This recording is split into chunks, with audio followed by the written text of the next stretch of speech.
Hey man, say man, what's up YouTube? It's your boy Daily Margin. We back here with another banger, man. Y'all know we gotta come with some more energy this time. I know in the last couple of videos, or really in my past videos, I wasn't giving y'all that much energy. I really can't, and sometimes cause I know I got people that work from home, so whenever they gone though, I'm giving y'all straight energy, man, top level energy, man. Hey, but today though, we got this little Tommy G video of the why this Chicago gang chief snitched. He snitched? I ain't even read the title yet. But some Chicago gang chief snitch. Ask your healthcare provider if Biktarvy is right for you. And visit Biktarvy.com to view the important facts, including important warnings. In 1981, with the introduction of stonewashing, I'm going to go ahead and tell y'all now. We're going to be putting reaction after reaction after reaction after reaction after reaction every day, man. If I don't post, I want y'all to be on my ass in the comments. I got to do something for myself with the YouTube shit. So guess what? If I don't post, I want y'all to be on my ass in the comments, gang. If I don't post, I'm posting every day. If I don't post a reaction video every day, I want y'all to be on my ass in the comments. But let's get straight into it. Me put the glasses on. Part of the reason why you're notorious, they say you snitched on your gang, you wore a wire, you were an informant. Tell us about that. I didn't snitch on my gang. Them people are just ridiculous. Posting up with a gun. They were like, "Gee, do whatever the fuck you want to do." For one, why y'all retarded gang motherfuckers post with guns on y'all social medias and stuff? Y'all really about that life, my nigga? Why do y'all sit there and post guns on y'all social medias, gang? Y'all post pictures of y'all with guns and y'all ain't supposed to have guns. Y'all want to be in that bit like this? Like what? You want to get you yelling 911 come get me, FBI come get me, police come get me. Like every time, and you think doing then especially, no hate on Tommy G, cause Tommy G gonna get his content. You doing a video with Tommy G at that, bro? They coming after your ass after this. No cap. It ain't no ifs ands and buts about it. And we got some more Tommy G videos we gonna react to too. Cause Tommy G be having some fire content, I ain't gonna lie. But they coming for y'all last, just letting y'all know. So I was like, fuck it. I'm setting his ass up. I don't blame her for what she did. I don't look at her as a rat. So all she do is get her get back. That's that Gemini in her. I'm a dead man walking. Why? Most hated shit. Why is that? They say I'm a snitch out here. I think that's what they say on the internet. You a dead man Today walking. we dive into the controversial You a dead man walking. You go back to the same hood where they don't want you at? What sense did that make, gang? You setting yourself up. We got another video we gonna react to, but I ain't gonna say no names. Y'all probably already know who he is. Rest in peace to that man. He just died a couple days ago. We ain't gonna say no names, but we gonna react to it. And I'm gonna get that video out for y'all soon. It might be the next video that drop. Y'all never know. Y'all gotta stay tuned. But let's go, man. Let's get right into the video. story of rapper and gangster Buddha G. Born into a hellish and abusive household where DCFS regularly paid visits to her home, at the age of 12, she took to the streets as a way to escape her homeland. Eventually, she made her way into Chicago's Albany Park set of the Spanish Gangster Disciples, and she began to climb the ranks. In 2016, she became the first ever female gang chief in Chicago SGD history after a vote put her in charge of controlling the gang's Palatine territory. However, making a career running the streets comes with risks, and she alleges that someone from her own gang wore a wire on her, and this got her locked away for 4 years. When she tried to tell her gang the truth about this betrayal, they didn't listen to her. So to get revenge, she decided to wear a wire on the very same person that wore a wire on her. Now, exiled from her own gang, she runs a renegade crew of other excommunicated gang members, ranging from BDs to Milwaukee Kings to maniacs. This, folks, is the story of Buddha G, the gang chief turned informant.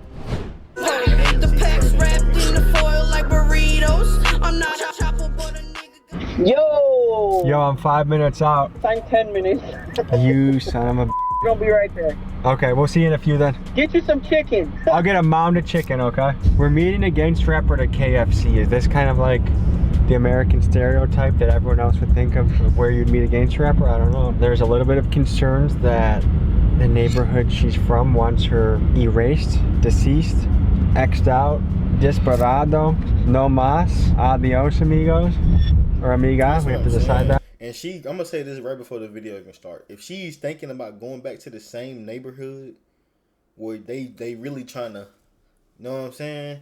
Why would you do that? I don't even give a fuck if it's for a video. Why would you go put yourself in that situation? Cause if it's for a video, don't give a fuck if it's for a video. Don't give a fuck if it's for a skit. None of that bullshit. The streets is the streets. They gonna get your ass gone if they want your ass gone. So why would you put yourself back in that situation? Then you knowing you snitched. You trying to say you ain't snitched, but you knowing you snitched. I can already tell because you wore a wire on somebody who wore one on you. That's snitching, gang. I don't care how you put it as snitching. That's snitching at the bottom line. That one. One of my biggest pet peeves about working with rappers is their timeliness. How the you run your city, but you can't even run your clock or your schedule. This just isn't about Buddha G. This is about rappers in general. How do you buy a $40,000 Rolex, but you can't even tell the goddamn time?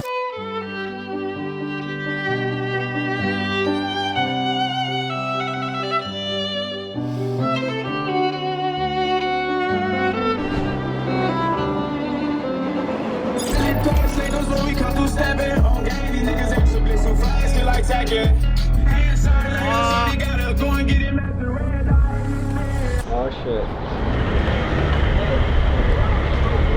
You guys keep tattoo shops busy, don't you? Of course. We do a little something. What's up, boss? How you doing? Nice to meet you. Why I thought the funeral home. I'm already talking about my funeral. Why I thought the cemetery was right here. Where's it? No. It's Downmore, right? It might be. Yeah, it's the next light, I think. I believe it's the next light. Okay. Yeah, so if you want to just follow me. Let's do it. Alright. 10 people.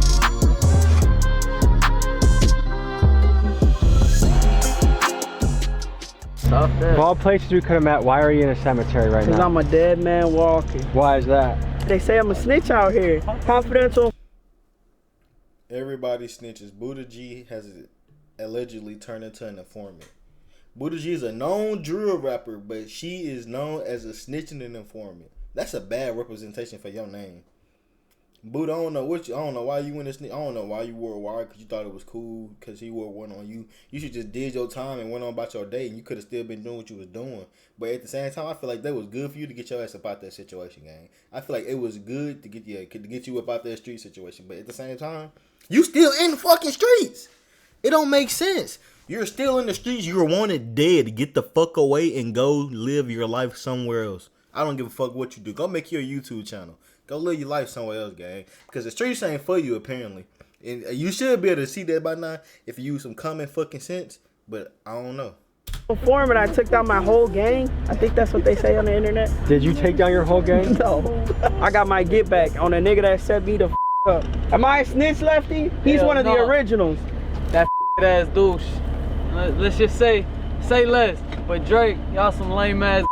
Bunch of bitches. Facts. You're the You first said yourself guy that up. I've Lefty, heard you use said the word yourself up douche for failure before, and I too. like that. Oh yeah, bro, Why because you would gotta do it on half camera? Puerto Rican, half white. Like You gotta use motherfuckers- some hood like in it. videos Yeah, don't go and you viral. just gotta. They do shit dumb like they do dumb shit like that on camera. Like videos don't go viral. Videos go viral every fucking day, which makes no sense. Why would you do that? You know videos go viral. They see your ass doing it. They press you about it. You be sitting there, blah, blah, blah, blah. I ain't mean about that little bitch shit. And guess what's gonna happen? They don't give a fuck. They gonna knock you off or they gonna beat your ass right then and there, gang. And if they don't stand no business either. They need to get their ass out the streets too. Simple as that. Prison? 6 years for a nigga that told, and they ain't touch him because they ass soft. It was a attempted murder at first, and they dropped it down to aggravated battery with a firearm. Why'd you hypothetically, allegedly get into a situation of attempted murder? I ain't no bitch, and I guess Buddy thought I was a. What happened, Lefty? I believe he was blowing at us.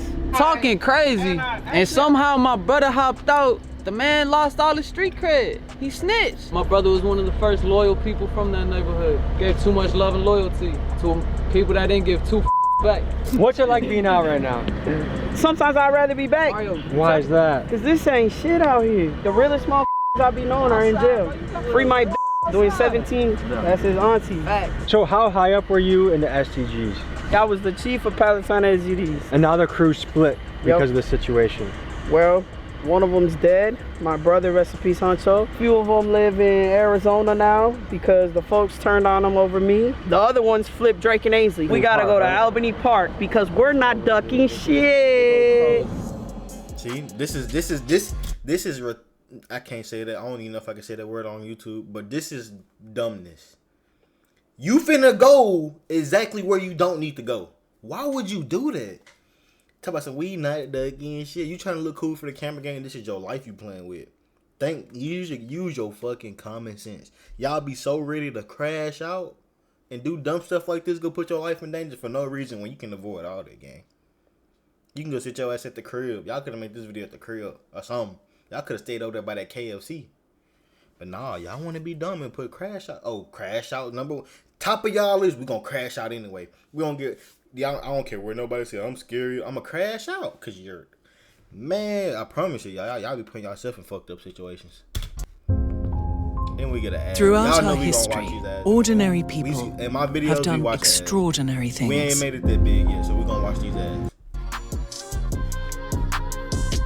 Till we get to the point. This gotta be quick because it's hot right here. The reason why I brought y'all to just anybody's neighborhood is because clearly I'm not ducking shit and I'll go wherever the f I want and I don't care. It is what the f it is. I'm not saying strategically, is this a stupid move? Very. Why do it then? Flexing. But maybe we flex in another location that doesn't involve... We're gonna go in my neighborhood now. You're in active transition. Yes. When did you start that? About 6 or 7 years ago. What was it like being on testosterone? It's great. Tell me That's why I flex so hard. I'm not your average I can beat niggas though, so I guess it's working. And I'm trying to all the time, and I got more energy, you know what I'm saying? My bigger than his, you know what I'm saying? Are you trying to get a surgery? Nah. You think you're the first trans gang leader? Yes. Spanish gangster disciple, sir. Okay, tell me about those folks. They some hoes. Well, how long do you rock with them? Shit, 22 years. And what made you join them? My pops is an old school royal, and I hated that nigga, so I went straight to his op shit and turned out. And I was cool as I wouldn't care. I wouldn't care. I wouldn't care. I wouldn't care. I would not care. How many times do I have to say I would not care? You ain't gonna lie. This individual right here is crazy, gang. You went and joined the gang because your dad was a part of the Blue Royals and you hated your dad, so you went to join the ops. Support. I don't care. That's unnecessary. You went and joined the gang just because you hated your dad and you want to go against the grain your dad was going towards. My bad. It don't make sense. Y'all do crash out stuff for no reason, and that wasn't even necessary. I get you was probably young when you made that decision, but you could have also known, dang, this my pops. He raised me. He made me. You feel me? Y'all feel me? Y'all feel where I'm coming from? Like, come on, bro. Y'all gotta be real with yourself sometime, bro. I was locked in with recipes G-Baby. So it sounds like you got some childhood trauma going on. A lot, yeah. You hated your dad so much that you joined his rival hood. Yeah, that and the fact that I was cool with a few of them. So, yeah. I got no love at home, looking at. I mean, give the people a picture of what your childhood was like. Y'all parents love y'all regardless. How bro. so? Shit, beat, starved. Oh, that's different. And some more shit, all that shit. Oh, that's okay. Your parents. I'll take that back about what I said about the first situation, cause it did. All of this does depends on how they was brought up and how their parents treated them. So, hey, I take that back. That's my fault. Some people do go down that path because of how their parents treat them. So I understand. That's my fault. I was in the wrong on that. But hey, I can accept I was in the wrong and I'm gonna move on. So let's get going. Foster care. We'll get more into it when we get to my crib. To get to know Buddha better, we went to her house, a safe spot away from her enemies so we could actually sit down and talk to her without having to look over our shoulders. You want MTV Cribs fucking Oh God, no. This is the dining room. That's a cat. What's up, cat? What's up, cat? This is the living room. Oh, y'all gotta see my room. Currently, broke my bed. How did you do that? Frame. Don't ask questions like that. Trappy! You put graffiti on the wall? Sure did. Do you think you're gonna get your deposit back? Probably not. For everyone who wants to know where I got my beard from. Is this medically prescribed? Yes. You inject it? Yep. Are you glad you did it, or is there any part of you Yes, that's I'm like... glad. No, I wouldn't take it back for shit. My assumption is that being trans in the hood is one of the hardest things to be. Being me, period, in the hood. Being a in the hood first was hard. Being a female in general. So I'm the only one in the history of Chicago that's ever had a hood. Meaning you ran a hood? Yes. How many people did you oversee? 20 at a time. And what? You can make progress by doing the things you love. We ain't there yet, gang. Farm, fight food deserts. If you can surf, serve for racial justice, like to. What would be your responsibilities as a chief? To make sure they did what they had. That's I'm not gonna answer. Did you have team meetings? Hey guys, come over for spaghetti and pizza. We're gonna talk about how we're gonna spin the block. We had juntas. Yeah. Juntas? We had organized meetings. Yes. The SGDs were very organized. Within a clique like that, I've heard rumors that people might pay a monthly amount for life insurance. Basically, like if one of the crew gets shot, then you guys pay for the funeral with a. It's called a caja. Everybody pays dues. It depends on your hood. On my block, everybody paid $30 a week. What if someone didn't pay? They got on the wall and got their ass beat. You have to stand there, and if you fall, it starts over. Someone's punching me, yeah, kicking me? that's how I got in the game. And no defending By yourself. grown men. No one's defending themselves. No, niggas bigger than you. How long? Gave me my initiation. My initiation was 2 minutes. So that's the one thing about the games I'm trying to understand. Like, hey, we want you on your team, but we're gonna beat the out of you first. It's to show how tough you are. I would guess it's easier that you're transitioning, you're becoming a man than if it was the roles reversed. I don't think that would even be allowed. I wouldn't even someone like that. Whoa. And that's being a hypocrite, I guess. Technically, I'm straight. Technically, you're straight. Technically. But you started off gay. Alright, so hold on. We're going to pause it right here.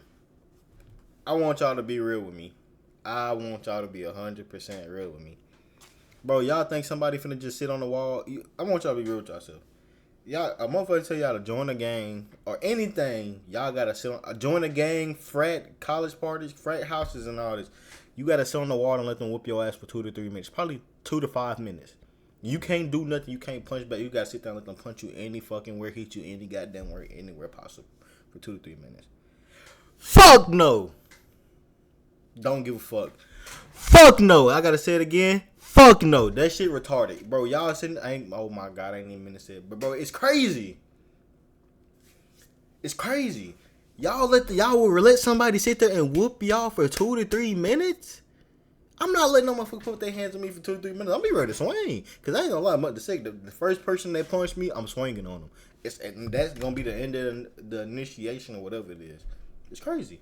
I don't care. I'm not letting no grown ass man just put their hands on me. I don't give a fuck. Hey, but if I gotta do all that, I don't need to be in it. Just that common sense. I don't need to be in it at all. I'm gonna leave that shit alone. Cause I'm telling you, it's just crazy. Started off as a dyke, yeah. Okay. Yeah. Wouldn't you say the hood is one of the most homophobic places you can find? But it's crazy how many niggas that are undercover. I got homies that are locked up that tell me all the time, man, so-and-so's in the joint getting so-and-so's in the joint so-and-so's this, so-and-so's that, but be the most gangster niggas out in the street. What percentage of dudes in jail you think are having sausage? All of them. Probably like 80. I kind of doubt that number. Man, you better do your research on that one. If I ask your boys downstairs, you think they'll say that? Come on, let's go ask them. I'll be in the streets. They be in the streets talking all that tough stuff, and then when it come down to it, guess what?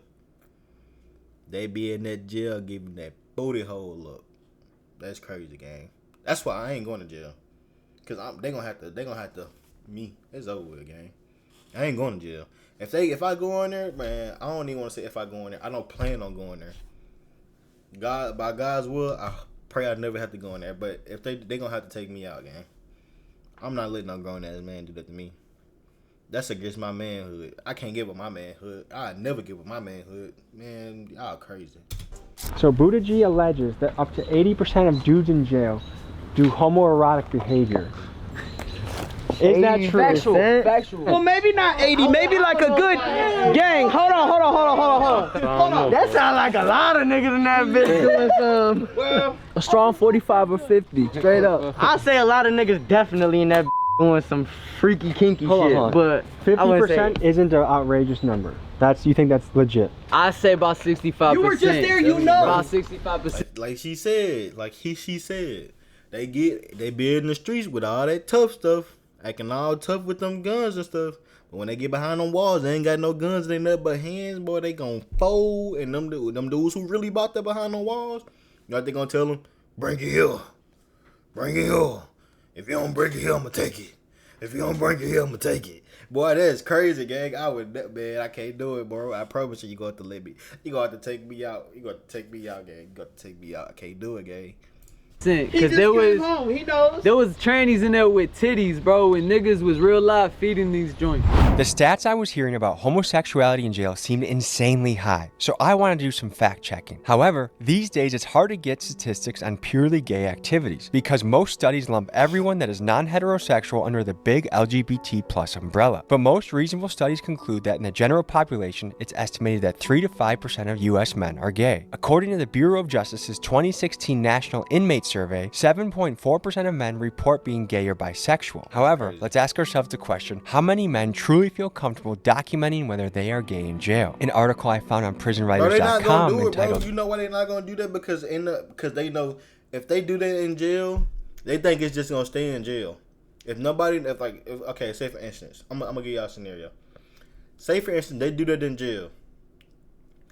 They think it's just what happens in jail is gonna stay in jail, but they not knowing people might get out before them. People might get out before them. Their time might be longer than people, and people get out. Man, this man, he was up in there doing this such and such in jail. Bro, you know what they gonna look at? You know how they gonna look at him when he come back to the streets? Oh nah, gang, you can't do that, bro. Bro, they told me you up in here getting butt plugged in jail, gang.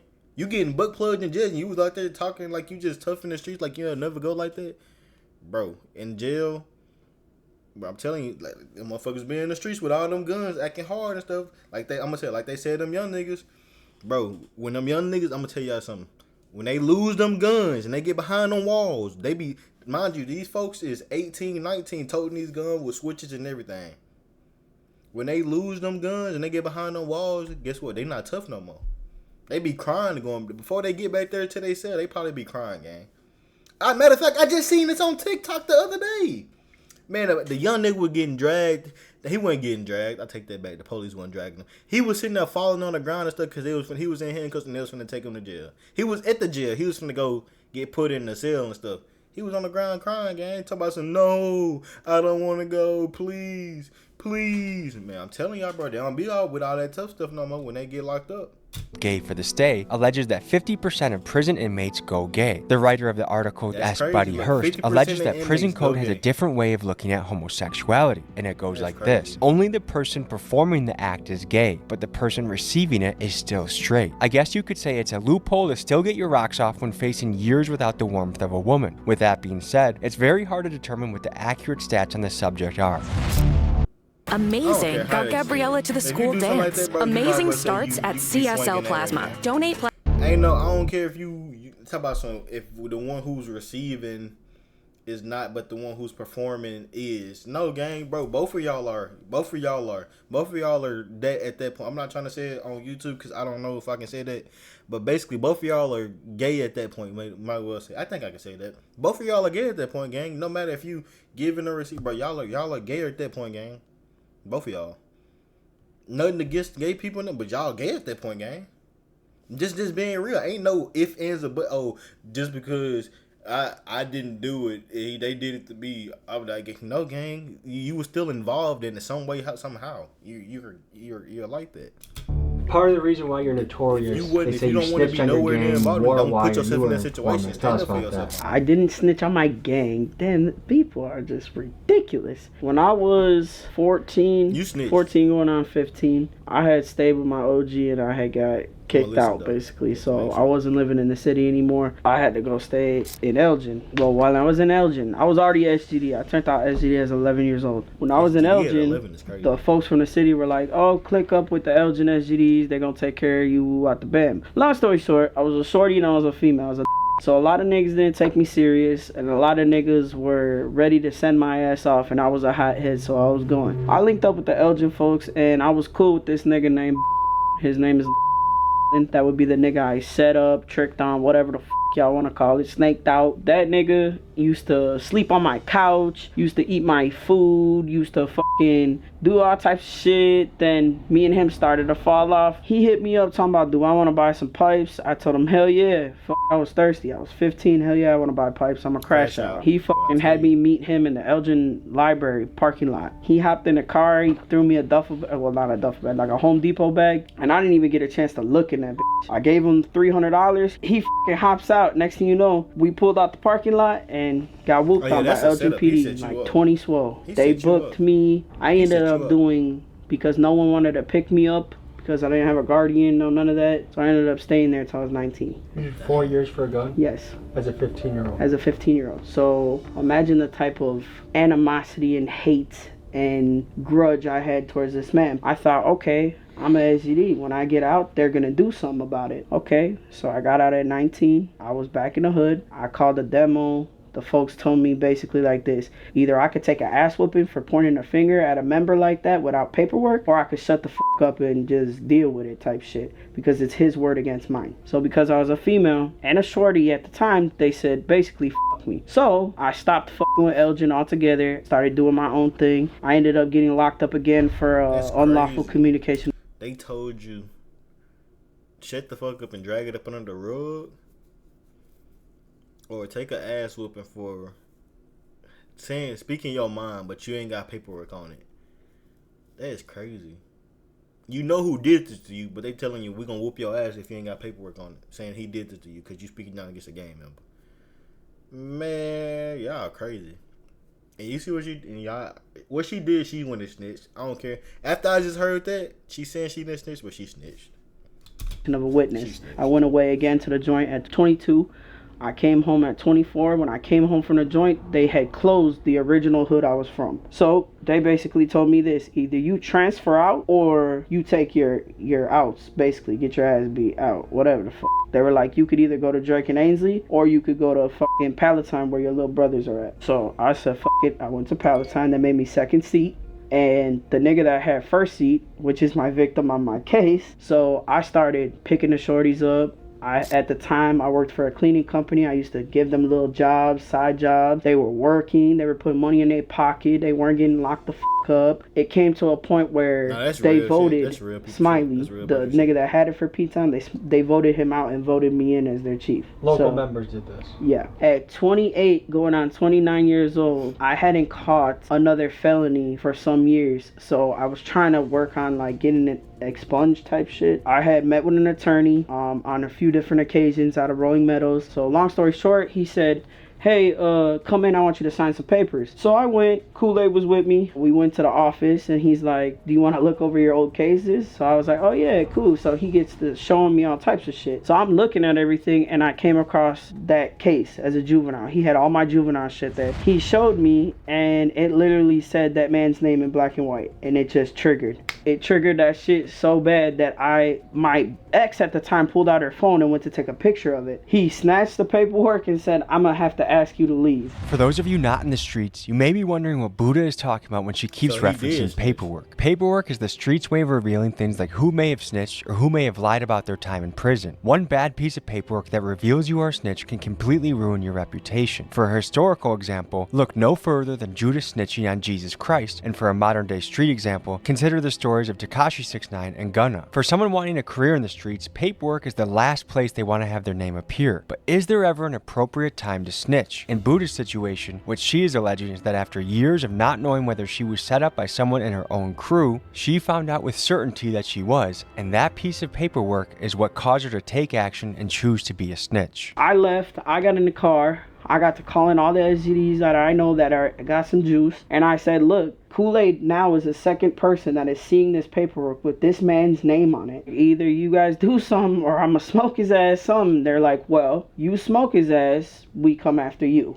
And not only do they come after me, they come after my girl, who has nothing to do with anything.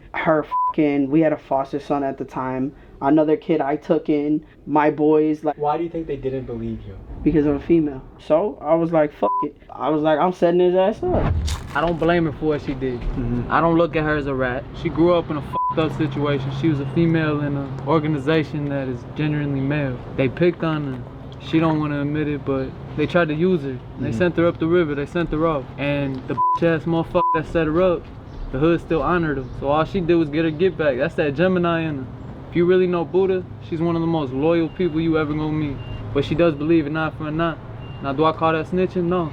The way I met Buddha G, you know, same hometown over there back in Elgin. Like I said, you know, she had to do what she had to do, you know. It's like when 6ix9ine, you know, when he ratted, you know, he ratted on people that betrayed him, you know. Obviously, in this case, it's the same situation. you know, she had to rat on somebody that betrayed her as well, you know. Do you think it's justified to rat on somebody that betrayed you? If that person didn't have your backs from day one, I'd say yeah. And like 2 days later, I was pulled over by the gang unit in Elgin, and they were like, "Hey, where's your boy Bone playing around with me?" Trolling, because they know what he fucking did. The same fucking officers, they basically told me they were looking for him. I said, "What y'all want him for?" They said, just a traffic warrant." I said, "That's enough. Give me your card. I'm trying to talk." They said, "Can you get him for anything? Can you get him?" I said, "Shit, let me see what I can do." It just so happened that one of his shorties hit up my little brother and said, "Hey, I got these pipes for sale. Woo woo, do y'all want to buy any?" I said, "Yeah, tell Bone, call me." And that's what I did. I wore a body cam. I hopped in a car with him. I bought a pipe off him, and I'm the only SGD he set up. He set up Vice Lords before. He set up foes. When he ended up getting his charge for this, he did no time. The state waived it. If you look public records, that man did absolutely no time for the shit that's all over the internet. So my life is fucked for me being spiteful, and he's fine. I wanted to be fair and get both sides of the story, so I had Buddha tell me who her ops were so I could message them on Facebook. I hit up 5 guys from the crew, but none of them got back to me, so their side of the story is left untold. Now, me, that everyone got in their head that I'm some big snitch, right?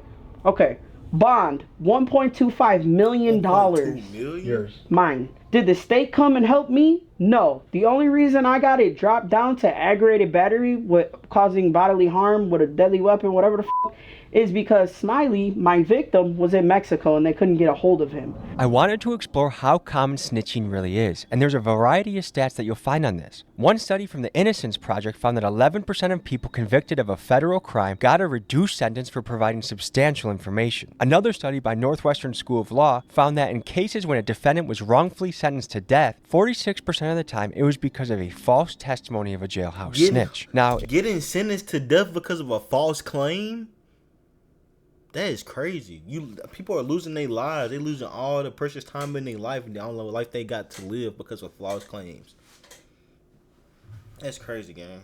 Oh, that don't sit right with me. It's easy for us to sit on the sidelines and claim that we ourselves would never snitch, but when faced with spending years of your life in a cage or facing the death penalty, it's easy to understand why people turn informant to save their own skin. So it goes to show, for a criminal organization, a code of silence. I feel what they saying about why people snitch, but guess what, bro? At the end of the day, you decide to join that street stuff. I'm gonna say it like this. If you knew you was gonna be one of them people who's gonna snitch and you know the streets don't condone snitching, don't associate yourself with the streets. So if something happened to you, it wouldn't be considered snitching in your part. It'll be considered keeping your ass out of trouble. Like if something happened and they try to put it on you, it would be considered keeping your ass out of trouble. But you consider you affiliated with the streets, you're affiliated with this gang. You done been hopping around gangs for over 10 years, probably 15 years, probably, and you put yourself in that situation to where now you got to do this to try to protect yourself, and then either way it go, not all of it backfired on you because the person you went to snitched on, he didn't get no time for it.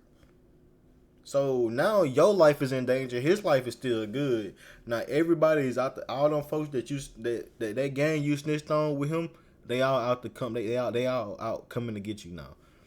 Like y'all put yourself in that predicament, bro. Like I don't understand why y'all put yourself in these type of predicaments, and y'all know. Like, life is precious, but you got, like I said, you got one life to live, gang. Live it to the fullest, but don't live it doing dumb stuff. Is essential because even just one snitch is powerful enough to bring the whole group down. And if you want proof of this, you'll have to look no further than the RICO cases that brought down the Italian mobs in the 1980s and 90s. What makes you the leader? Because I don't be sending niggas off, gang. My niggas weren't getting locked up. My niggas were doing real life shit, making real money moves. They was getting to that bag. True leader is somebody that will get in front of you and show you what to do. Not go tell you to go do something stupid. When I hung around Buddha for the first time, it was cool, all good vibes, real genuine, you know? And a lot of conversations me and Buddha have had, like you could tell she's realer than most niggas out here for sure. Everybody that was under Buddha when she was chief of her hood and shit, everybody was, anything that Buddha had, they had, you feel me? That's what made Buddha a good leader. What's crazy is we grew up in a neighborhood damn near next to each other. She had a fucked up household, I had a fucked up household. And I was in a low predicament, I met her, and from there she took me in. She never switches. If she got it, you got it. I mean, shit, I grew up literally in trap houses. I grew up on the block. I grew up sleeping in gangways. Oh, Whose is this? It's all with the ass. Y'all know we don't. I'm telling y'all, bro. Y'all hit that subscribe button and make sure y'all watch the video all the way through, bro, so we can stop. She did too. Pizza. What did you bring? These ads, guess what? We up. I knew I couldn't do it on my own. We gonna take Food's here. We going. I had to fend for myself. I've been stabbed. I've been shot. I've been shot at. When I got shot, I got that fucked up left lung now. I can't breathe out of my left lung like that. So that's why it was a nickname Lefty as a child. And how old were you when you got shot? I was 15, about to be 16. That's young, dude. I was a kid. Got it marked across my back. I can never get rid of who I am. What are you? I'm a Maniac Land disciple from Rockland, Georgia. To be honest, my plan now is to grow better with my family. I got my girlfriend that I call my wife, my stepson's mom, and she was there for me through all my prison biz, everything. So I got to give her the world. That's my everything. And I got to make Buddha proud. Buddha says she wants me to do good. She says she wants me out the way, so I'm out the way. When people get pressure applied to them, when they're facing many years and they've offered to snitch, inform, and reduce their time, what percentage of guys you think will take that deal? I ain't gonna lie to you. A lot of people sit out here and they play this, I'm a real nigga and I never tell and this and that. But when you get put in that situation, it's some of the people that you would consider the realest niggas you ever met are fold under that pressure. You know, it all comes down to the circumstances and what they're gonna lose. Is it tough to be trans in the hood? Shit, nah, I wouldn't necessarily say that. You feel me? Most niggas are accepting of females that are transitioning into guys. What about vice versa? You don't see many gay guys gangbanging. I'm not gonna lie. You don't see it. And if it's a guy transferring to become a girl, you definitely, there's like a 0% chance. I've never seen it in my life. Being trans in prison is a real hot button issue, particularly if it is a biological male entering a... If a dude is transferring into a female and he's trying to become a gangbanger, they're gonna treat him like a hoe. And you know what they gonna do? They gonna mess over that dude. Real talk. They gonna mess him over. Cause for one, you losing your manlyhood. They ain't gonna respect you. You think all these dudes gonna respect you, and you losing your manlyhood trying to become a female? Nah, they ain't gonna respect you at all, gang. They ain't gonna respect you not one bit.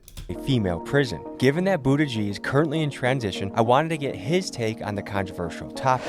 A transgender, what do you think when a person with a goes to a female jail? I think that's a crock of shit. I think if they're gonna come to a female jail, they should be cutting that bitch off first. Because to be honest, all you have to do right now in a male joint is take hormones for 4 months. And I know this because all the transgenders in the joint, they go to like meetings with the wardens. And when you're a transgender, you're in a male facility, all you gotta do is take hormones for 4 months and they send you to us. Who gives them the hormones? Healthcare, medical. The prison medical. The prison medical. They see a psychiatrist, they tell a psychiatrist, I feel like I've been a woman since birth. And they, boom, start them on fucking... And the prison or the jail pays for the hormones? The jail pays for the hormones. And not only, the taxes do. And not only that, they pay for their gender-affirming surgery now. Does that seem absurd that a guy that has killed and women says... More than absurd. That is preposterous in the state of Illinois. You ought to be ashamed of yourselves. Any final thoughts you want to leave the people with? I just want everyone to know I'm not what social media says I am. You know, I mean, I really don't give a fuck what y'all think, but that whole snitching shit, it has really tarnished my street credibility. But to be honest, I'm not in the streets no more, so I really don't give a fuck. If you guys are gonna keep talking on the internet and trolling me how you're gonna kill me, just do it already. Like, I'm not asking for death, but I mean, I'm tired of the unknown, like I told you. My impression of talking to your squad, talking to you, is that you take care of your people. I do. You're a good leader. You care about them. So I would say, let's try and get you that rapper money. Like, share, subscribe. It's been a pleasure meeting you. For sure, bro. I wish you the... Hey, gang. So I want y'all to, for one, if y'all made it to the end of the video, y'all like, comment, and subscribe, gang. If y'all made it to the end of the video, I'm proud of y'all boys, because that means y'all finally made it to the end of one of my videos. I was entertaining enough. But y'all like, comment, subscribe, gang, and we out. We're going to see y'all in the next one.